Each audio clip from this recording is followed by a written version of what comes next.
Hello, hello, VirtuEL 19. I'm just getting online just a little bit early here so that we can make sure everything's set up. And if you're in the Hangout, if you're in the YouTube space early, I see you got 20 people or so. So feel free to please introduce yourselves. I'm going to be looking at the chat right here on my other screen. I'm really excited to see who's coming to the session and most importantly, how we can participate together, because this is a super interactive experience. This is about you. This is about your students. This is about your experiences. And if you're here to learn about school-wide systems change, systematic, systemic opportunities to bring what I call a language lens to your work, you are in the right place, my friend. So it looks like it is 11:30 and I see Jamie's here. We got Margaret, hello, hello. Some other people, welcome, so excited. All right, so we're gonna dive in. And like I said, this is gonna be super interactive, so get ready. And you can participate at your own comfort level, but I really do encourage you to put your thoughts in the chat now, or if you're watching it in the archive, that's a great time too. I love checking that. This is my second time at VirtuEL. I'm so thankful to Ten and to Carol for starting this, and for the whole crew, the whole Topple crew and the panel that they just had. Definitely thankful to be part of this really innovative professional learning experience in my work every day as a full-time professional learning specialist for language and culture. I'm always looking for new ideas, and I'll be sharing some of those with you here. So let's get started. All right, I'm going to share my screen and get in here so I can present to you. And here we go. All right. So we got our slides going on, and I hope you can see here, and I'm just going to check over here to make sure that you can see the language lens for school-wide change. Awesome.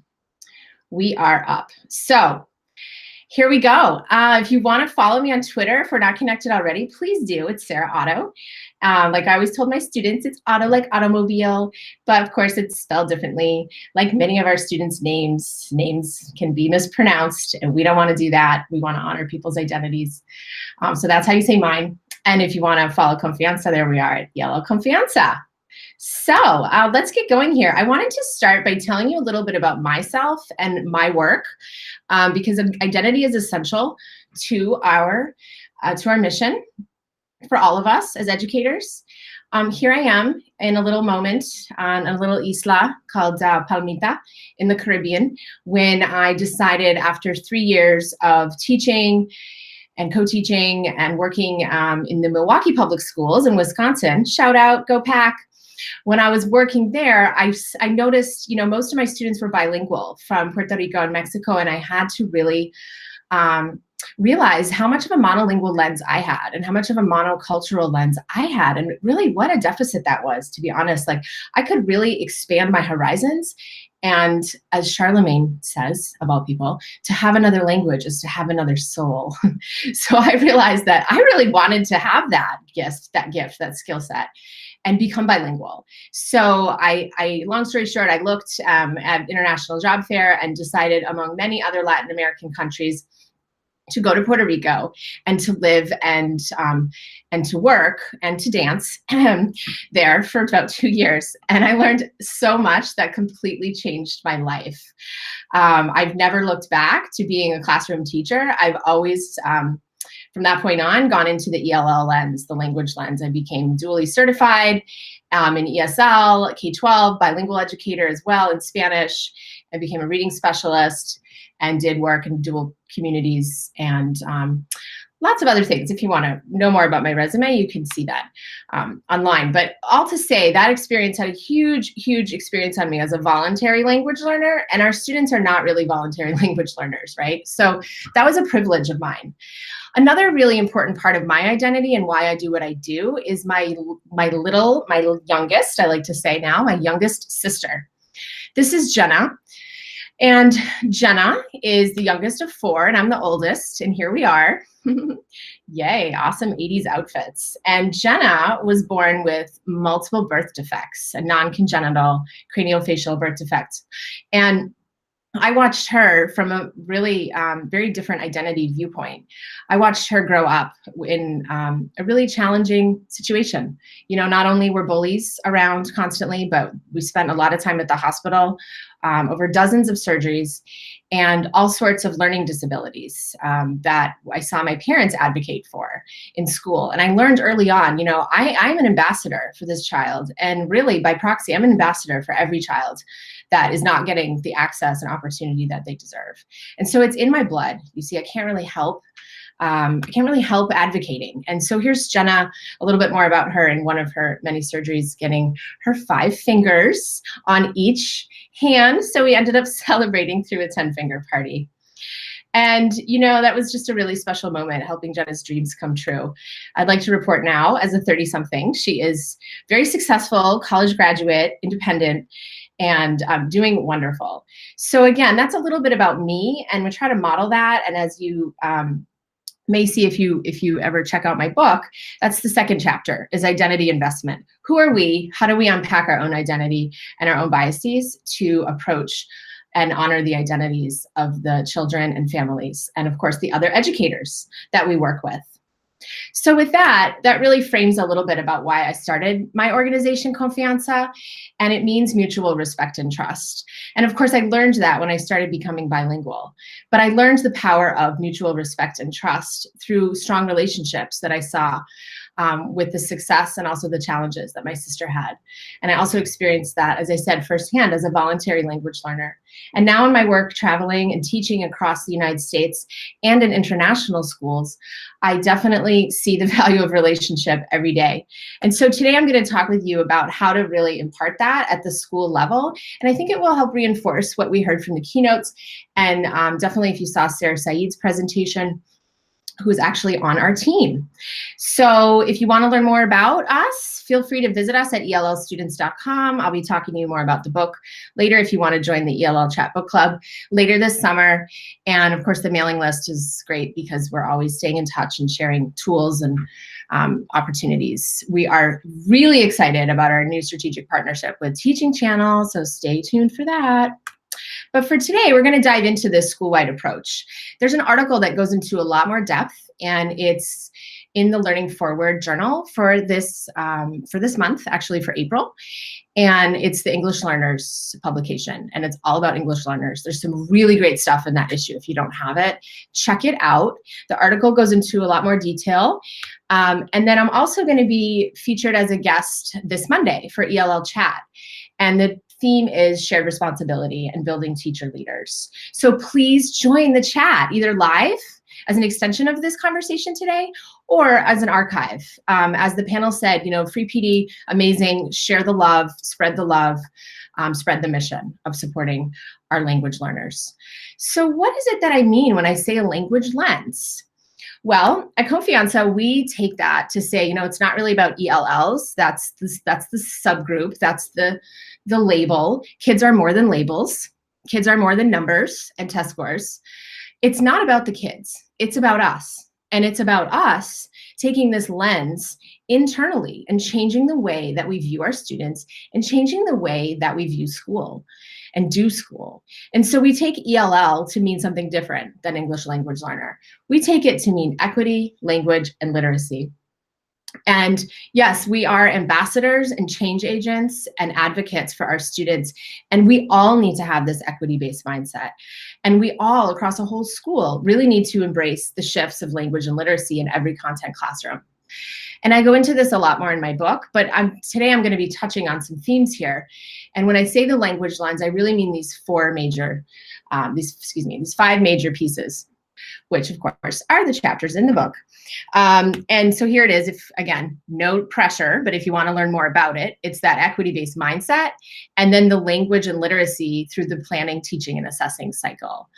And as I cannot stress enough, and I know that our colleagues, you know, Andrea Heinsfeld and Maria Dove, among many others, doing this work like you are day by day, that the collaborating is the biggest piece that really brings it all together. It's the glue that helps us bring the language lens to life. And so I'm just going to say this right here, and I'm going to go on record. You can quote me. Multilingual is the new mainstream. In the book, I go into way more about mainstream. What does that even mean? Mainstream is not what we think it is. Mainstream is really multilingual. Mainstream is multicultural. It's multinational.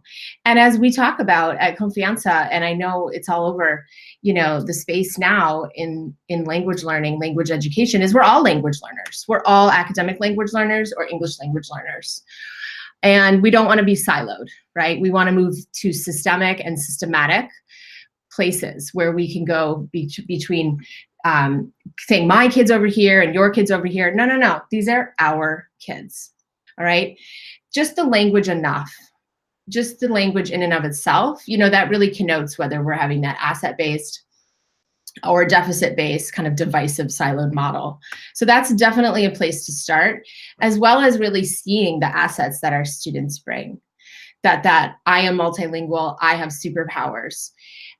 It's really, really essential that we equip students and families alike to understand, even though our dominant culture doesn't promote that, unfortunately, we're one of the most monolingual countries in the world, we can actually change that narrative by promoting that in our schools. And through the work that I'm going to share here, that I'm lucky to do with many of my own consulting clients, we go through this continuous improvement cycle because we're never done. Even if a school you know, has been working with a multilingual lens for years, we can always improve. We can always keep asking and analyzing and creating action steps. So what does this look like, you might be asking? Well, I'm going to go through 3 tips, and after each of these tips, I'm going to ask you in the chat to tell us, you know, what do you think? And what ideas do you have? Or what connections and feedback? So my first bit of advice, which I know is no surprise to this beautiful audience here, and it's really what Confianza means, right? It's building relationships all around mutual respect and trust. It is not about the pobrecito, like, let's water things down for our students that aren't making the gains that the quote unquote mainstream students are. No, absolutely not. It's shifting into how do we raise the bar for all students and have highly competent, trained educators and leaders alike? And how do we build those relationships? Because it's not about programs. It's not an out of the box approach, right? We've been talking about the silver bullet. No way, that doesn't work.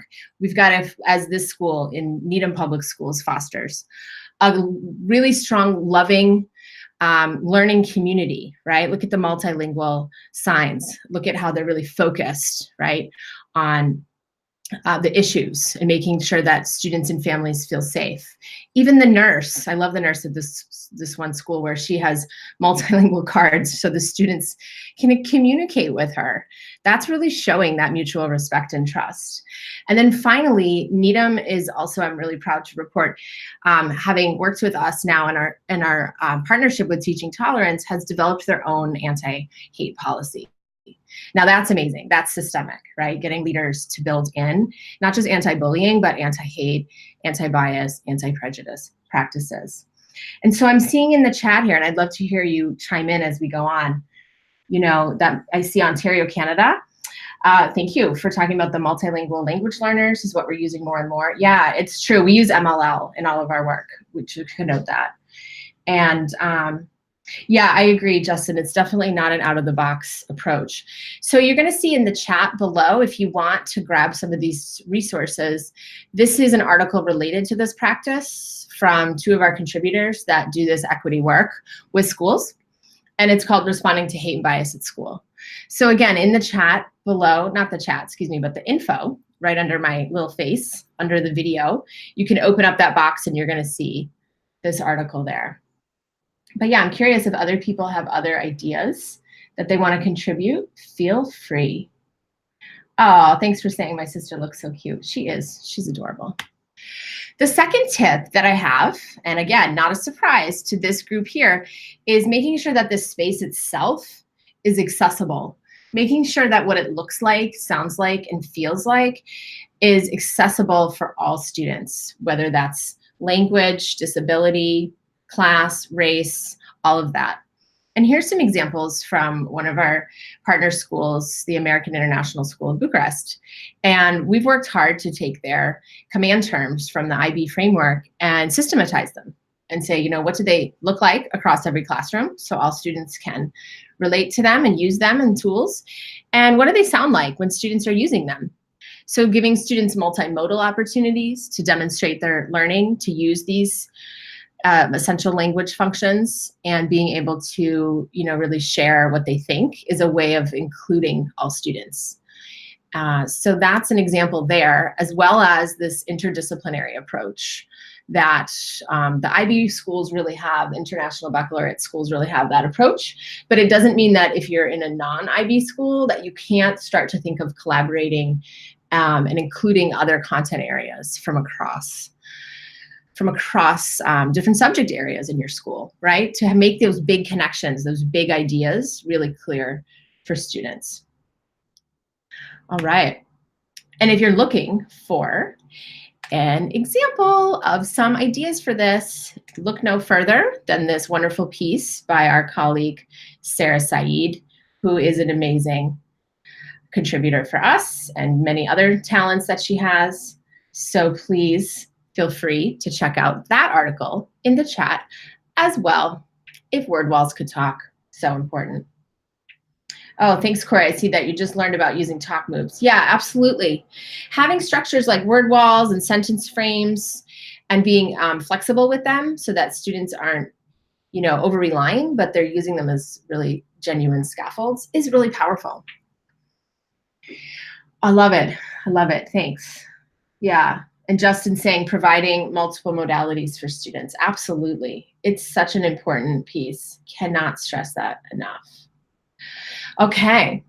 The last one, I think, is a theme for today with all the different presentations going on, especially our keynotes, is really thinking about intentional collaboration. Making sure that we are not just, again, saying my kids and your kids, but thinking, again, this is often a leadership challenge, but it can be on teacher leaders as well, is bridging the language, the content, and the culture. And really being able to make sure that, as we were saying, those talk moves, as Corey was saying, we also want to have that with each other. So here's an example from our partner district in Massachusetts, Salem Public Schools, where I've been really lucky to work with now since almost the beginning of starting my company. And this year I was able to help coach all of their coaches. So not just EL coaches, I'm talking math coaches, literacy coaches, special education coaches, STEM coaches, humanities. And I coach them just like how I coach my own coaches. It's pretty meta. I helped them go through our Coaching for Equity program, Change Agents for Equity program, so that they could learn and refine their own coaching language. And so that's what you're seeing here. What are the coaching stems? What are the talk moves that we use in collaboration conversations with each other? That is critical, that it doesn't just happen. We have to show that we respect each other and that we support inquiry in the way that we talk. And so here are some examples there. And here we are in the coaching cohort sharing ideas around specific language and literacy practices for different content areas. I agree, Margaret, inclusive and accessible environments are crucial. I know in a lot of the schools I work with, and I know when I was in the classroom, we often brought in UDL as a lens. That's great. SIOP also helps us get there. There's lots of frameworks, but as I said before, it's not always about the program, it's about the people. So thinking really critically about how you're going to adapt this to your own situation. Now, this piece that I'm showing you right now is real notes from a coaching conversation that I had with a coach.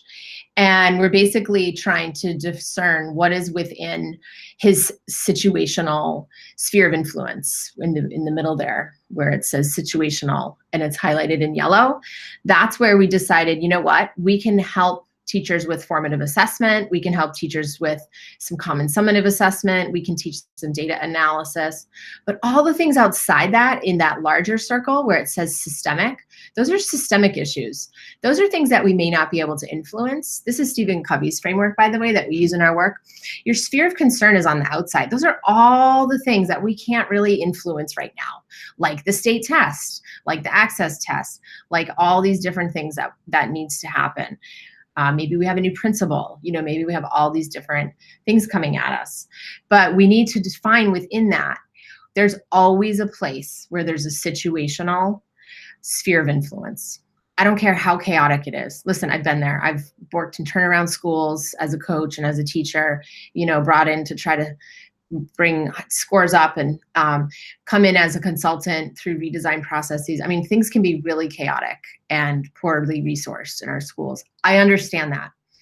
But if you can just see yourself as a change agent, again, no matter what your role, and try to find what is your sphere of influence within your sphere of concern, then you can start to make steps. In fact, I want to make sure that if you want to learn more about that, you can just go to our website and search for change agents, because there's an article that I wrote on kind of this whole process and how to do it. And it's pretty critical for our work. And you're welcome to that if it's useful. So at any rate, being intentional about that and getting the help that we need. And yeah, I see some great comments here. Thank you. It's definitely about the people, not the programs, right? And really, it's that time to collaborate and time to reflect. In all my 20 years of doing this work, I have so much more to learn, but I can tell you that we don't give ourselves enough time to reflect. So just by virtue of let's have lunch and just connect, or let's have a structured professional learning community and look at data, but let's make sure that we're having time to do those things. And if you can't, do it virtually, right? A lot of co-teaching training that we do, teachers don't have a lot of shared co-planning time, but we encourage them to find time online, right? You got to just find time. If you value it, it should be on your schedule in some way, shape, or form. I know it's not always as much as we want, but that's what I would say to that. So I'm just seeing other ideas coming through. Yeah, identifying your sphere of influence is critical. Absolutely, Justin. And by the way, I'm really excited about your new chat. I'm spreading the word on that one. Thank you. And yes, we are all agents of change. I love that. It's true. So thank you for your ideas there. We have a wonderful article about the power of teams and some really nice ways to think about how to get started, even if it's a small team or a large school or district-wide team. And it's definitely with that ELL lens. So please feel free to check that out. Again, all these materials that I'm sharing, a ton of it is free on our website. We're always cranking out content. We do have, for pay online courses and consulting and training, but a lot of it is free because we believe that everybody should have access to tools to get started. So take a look at that if you'd like. And then as we start to wrap it up here, I want to tell you with my little megaphone up here that we have a free tool alert. So I put that bit.ly down below as well in the information area. You can also just type it in. It is case sensitive, bit.ly/sentence-stems. This is a tool that I just made, hot off the press, always making tools and working with the teams. I was building curriculum with the school in Boston Public Schools, building a newcomer program. We've built several newcomer programs. There's so much work to do. But in this newcomer program, we realized, we really need to get the language functions on the left, get the sentence stems on the right, and put them into question and answer. Because we don't just want kids answering. We want kids making questions. We want kids asking questions and speaking in sentences and paragraphs and writing in sentences and paragraphs as well. So that's a free tool. If you want it, take it, own it, use it, whatever. We'd love to connect with you, in that way or others. As I mentioned before, you can check things out on our website. If you want to buy the book, you can buy it online from the Learning Sciences International, not Amazon. Amazon's fine. You can buy it off Amazon, but you can get it 25% off from my publisher, which is Learning Sciences International. And yeah, join us for the ELL chat. I would love that. I would love to see all of you virtually. Keep this conversation going on Monday. Thank you so much, as well as the ELL Chat Book Club, which is in August. And so that is going to be August 10th to 24th, the language lens. I'm going to stop sharing here. Oh, finally, I almost forgot, WIDA. Confianza is going to be exhibiting at WIDA. So please feel free to join us then. We're going to have a table. We're going to have, I think, at least 4 or 5 of our consultants there. And we're also going to be presenting. So do not hesitate to join and stop by. Say hi. We're going to have some swag, probably just stickers, you know, stickers and pencils. We like that kind of stuff as teachers. But I'd love to see you there. Again, if you're interested, here's the book I just wrote. My next one I'm working on now for school-wide moves for equity and access and opportunity. Don't have the title yet, but that's where we're going with that one. And gosh, I just really, again, want to thank everybody for being so committed to your students and families and to each other. This is really hard work that we do. I just really want to say, you know, keep in touch. Let me know if any of these ideas sparked anything for you. I'm going to take a look over here at the chat and see if there's any questions. Feel free to chime in. I see somebody saying work with your administrators and look at the master schedule. It's true. So remember when I said if you value it, it should be on your schedule? Yes, ideally it would be. However, it doesn't mean that it's in our, you know, sphere of influence to do that. But there are ways that we can try to influence our administrators, even by, for example, sharing this with them. This is free. This is available. These are proven ways of building school-wide systems of support for our English learners. So it takes time. We're definitely in a change phase now. You know, I see it across the dozens and dozens and dozens of districts and schools that my team and I work in. I'm in schools and classrooms, you know, almost every day. And I see this trend, and I think Andrea and Maria talked about it in the keynote. We're seeing more of a collaboration trend. We're also seeing more of a trend to really include everyone. And maybe it's because of our political discourse or lack of political discourse at this time. But we need to move the needle to becoming more equity-minded. And I do see evidence of that shift. And I hope that you do too. Because again, I know this is challenging work, but you are, as Sarah Saeed said, and thank you for your work, Sarah Saeed, an equity warrior. So don't forget that. And you have a professional learning network here to support you. And so with that, everyone, I want to say thanks again. If you've got any other questions, I'm looking at the chat. You're welcome for the sentence stems. Absolutely. I hope they're useful. Yeah, collaboration is a must. It is not a choice. Amazing mantras going on here in the chat. So thanks. And hi, Jamie Martinson. I see your comments and I appreciate you. So everyone, that's it. Have a wonderful rest of your weekend. If you're joining us later in the archive, you know, may the collaboration be with you, to all of you, and all the best. Take care, everybody. Bye.